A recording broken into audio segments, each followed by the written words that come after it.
In the words of the Ukrainian Eurovision winners, Kyolosha Orchestra, they said, "I always find my way home, even if all roads are destroyed."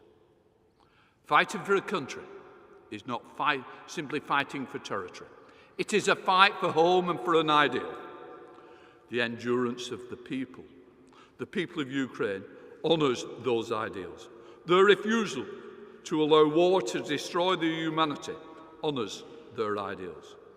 Quite rightly, last year you said, Ukrainians have become big over the 13 days of this war.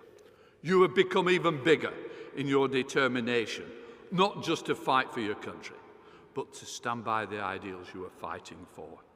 We'll not give up on those ideals. We'll continue to support you against that Russian aggressor. And I pledge here today, in front of all of you, to do all I can to keep the plight of Ukraine in the spotlight. Later this year, the UK and Ukraine will be united in music, but we will always be united in our unwavering belief in the power of democracy. Slava Ukraina. Mr. President, please.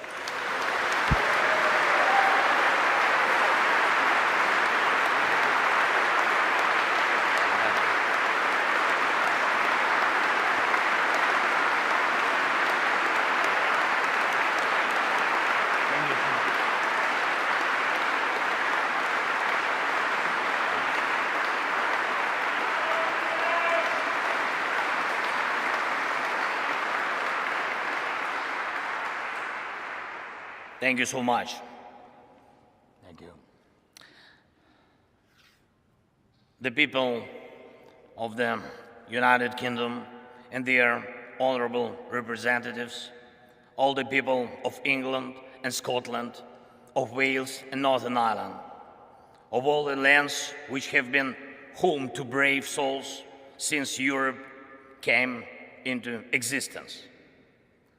I have come here and stand before you on behalf of the brave, on behalf of our warriors who are now in the trenches under enemy artillery fire, on behalf of our air gunners and every defender of the sky who protects Ukraine against enemy aircrafts and missiles, on behalf of our tank men who fight to restore our Ukrainian borders, on behalf of our conscripts who are being trained now, including here in Britain. Thank you, Britain.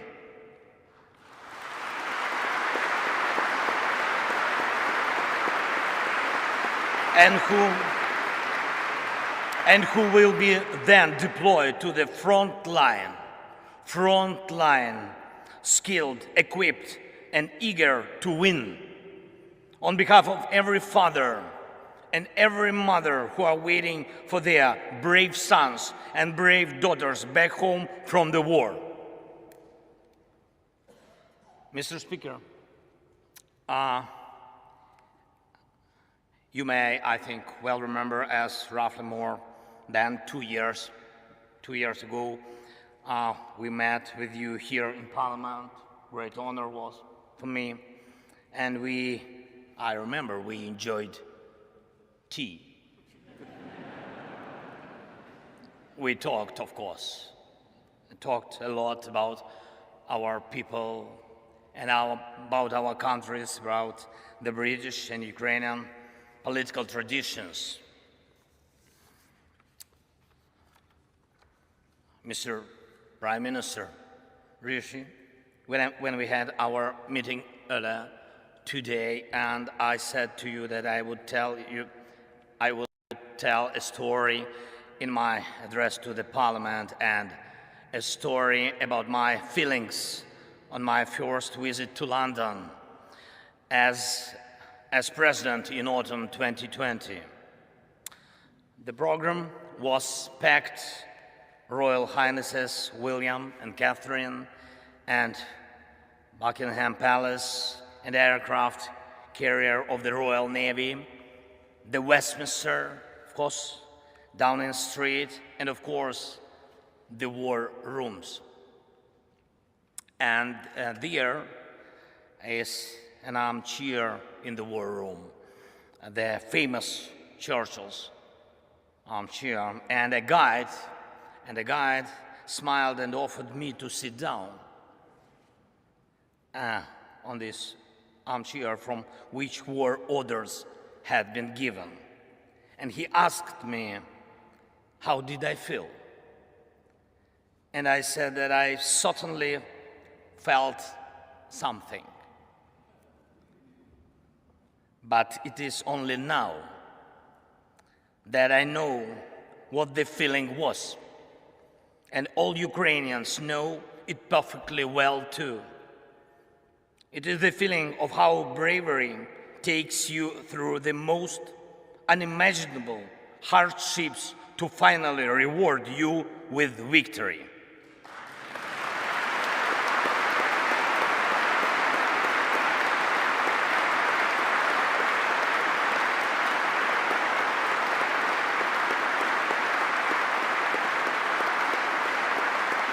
Ladies and gentlemen, I thank you for your bravery. Thank you very much from all of us. Yes, please. That is for you. All applause for you.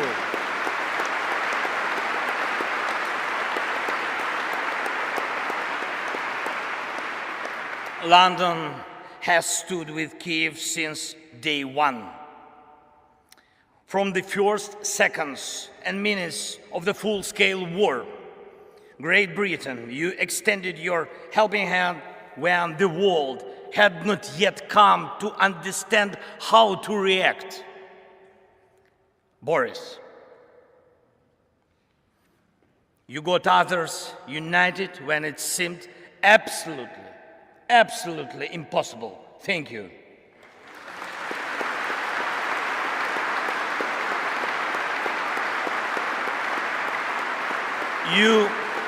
All of you all showed your grit and character back then, strong British character.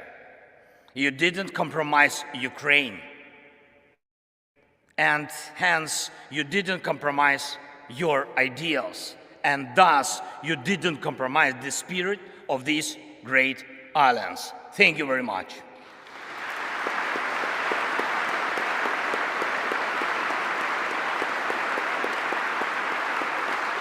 And of course, everybody understands that our countries knew absolutely different times. Our nations defended freedom in the Second World War.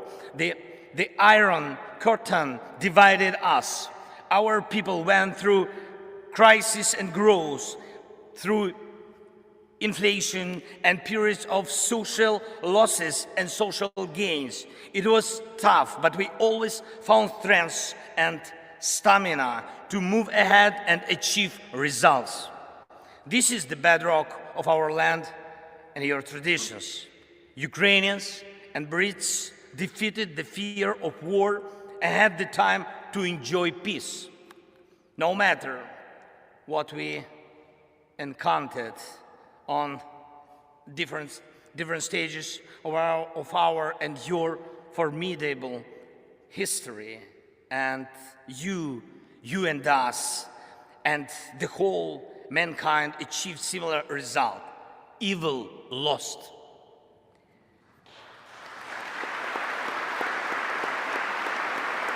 Evil lost. We will always come out on top of evil. This lies at the core of our, but also your traditions. However, the horizon never stays clear for a while. Once the old evil is defeated, the new one is attempting to rise its head. Do you have a feeling that the evil will crumble once again? I can see in your eyes now we think the same way as you do. We know freedom will win.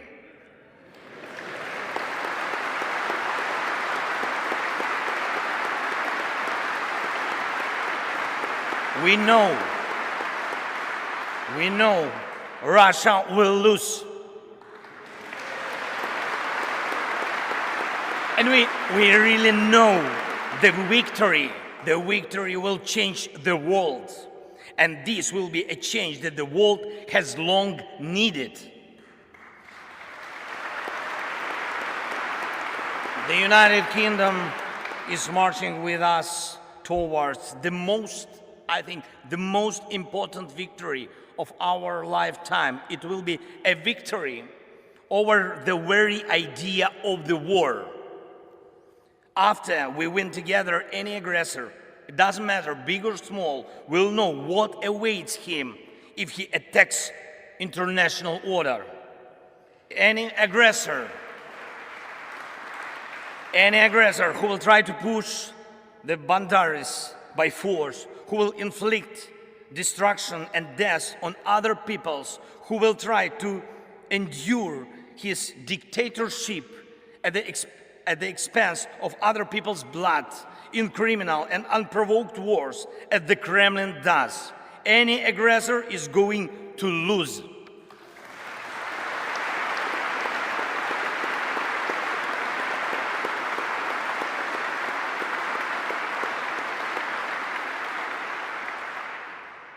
Ladies and gentlemen, we have already achieved remarkable results, and we must make every effort to turn our achievements into the foundations of the future global security architecture. The world needs your leadership, Britain, just as it needs Ukrainian bravery.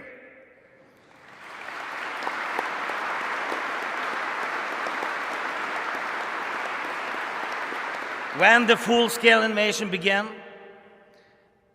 we, together with you, Britain, and United States and other allies, formed a true coalition of friends. That is very important.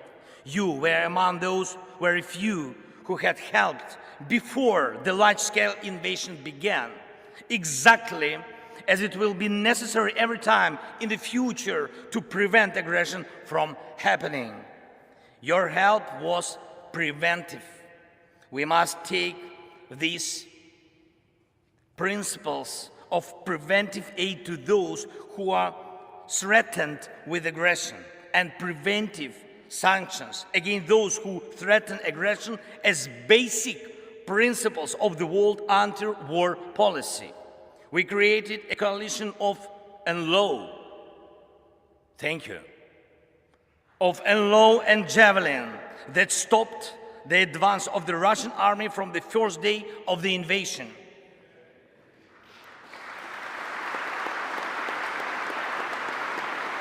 We built the coalition of artillery rounds and a coalition of air defense, which allow us to save the lives of our children, of our people, of our civilians, our women, our elderly, and our cities from Russian atrocious occupation and missile terror. We put together a powerful sanction coalition, and your leadership is protecting international legal order through sanctions against a terrorist state cannot be questioned. And we have to steadily continue along this way until Russia is deprived of any possibility to finance the war. Most importantly, together with the G7, we brought about a coalition of values, a coalition that protects the rule-based world order and human rights, a coalition that will work in such a way that over time there will simply be no gray areas in the world in which human life doesn't matter. In order for it to be so, there must be justice. Anyone who invests in terror must be held accountable. Anyone who invests in violence must compensate those who have suffered from terror.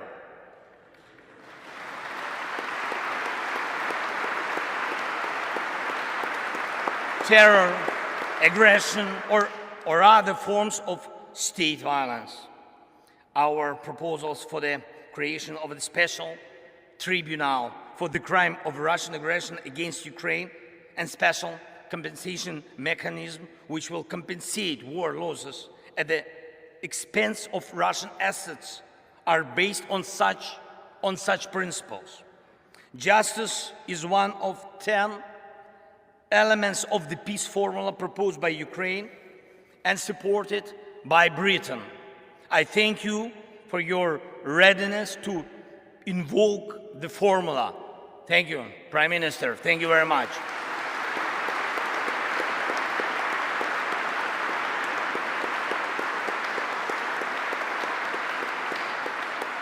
As I already mentioned, Ukrainian soldiers are being trained in Britain, in particular to operate Challengers, your main battle tanks. And it's a tank coalition in action. And I thank you, Rishi. Thank you very much for this powerful defensive step for tank assistance. Thank you. The coalition of long-range missiles is the latest of all.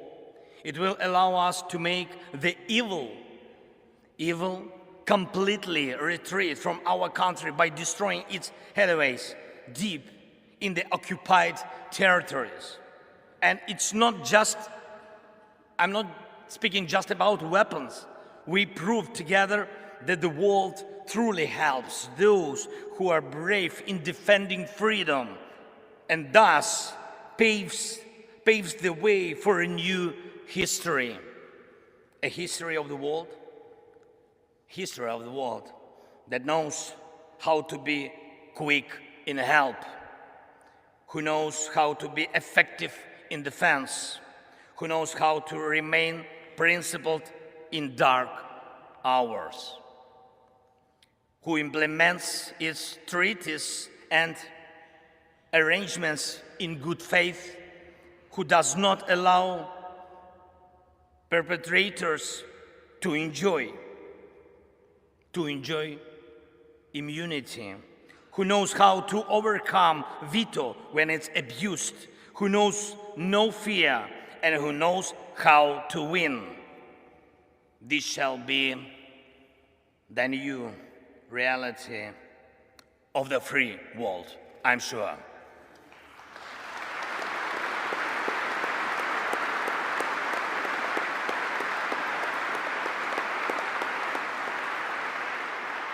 However, evil is still around today, and the battle continues.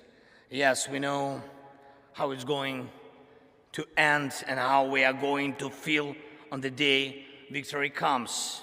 Every day we continue to pay with lives, pain and tears for bringing victory closer, with the lives of our people, our heroes, whom we lose in battles, with the lives of our heroes who take life and death risks every day to save as many of our soldiers and civilians as possible. And today I will have the honor to be received by His Majesty the King. It will be a truly special moment for me, for our country. And in particular because I will convey to him from all the Ukrainians the words of gratitude for the support His Majesty showed to them when he was still the Prince of Wales. And I also intend to tell him something that is, I think that is very, very, very important, not only for the future of Ukraine, but also for the future of Europe. In Britain, the king is an Air Force pilot. And in Ukraine today, every Air Force pilot is a king.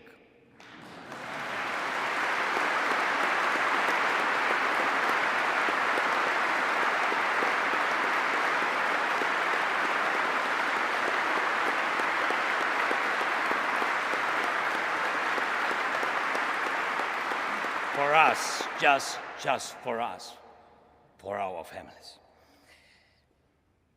Because they are so few, they are so precious that we, the servants of our kings, do everything possible and impossible to make the world provide us with modern planes to empower and protect pilots who will be protecting us.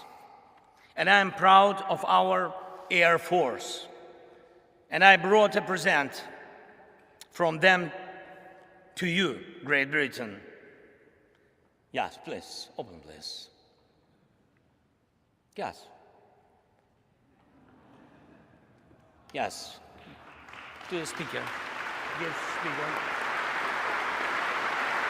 I will. And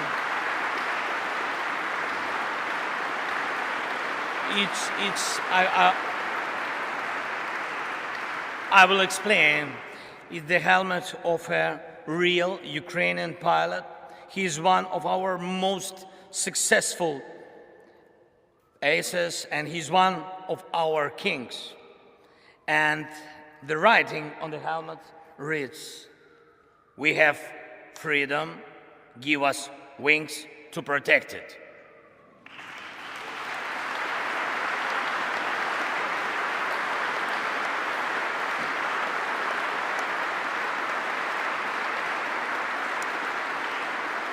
I trust this symbol will help us for our next coalition of the planes, and I appeal to you and the world with simple and yet most important words: combat aircrafts for Ukraine, wings for freedom.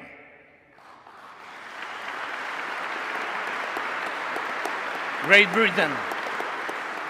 Britain, you and us both struggle for peace, but instead of we are forced to face the range that seeks to deprive us of peace and everything else that is valuable in life. Unfortunately, it is in human nature to allow evil mature. It then stands up against humanity. It then destroys and kills. It launches aggressions and breaks people's lives. You and us have already fought together against such evil. You and us already have the experience of defeating the evil that is generated by human nature. I'm not saying there will be no more wars after the war ends. No. It is impossible to completely erase evil from human nature. Yet it is in our power to guarantee with words and deeds that the light side of human nature will prevail. The side you and us share, and this stands above anything else. Thank you for your attention. Thank you for your support. And leaving British Parliament 2 years ago, I thanked you for delicious English tea.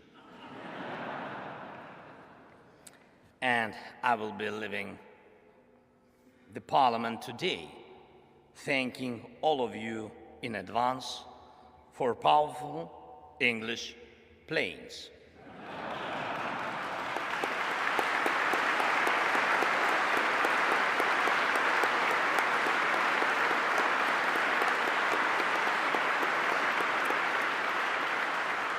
By the way, it's almost 5 o'clock.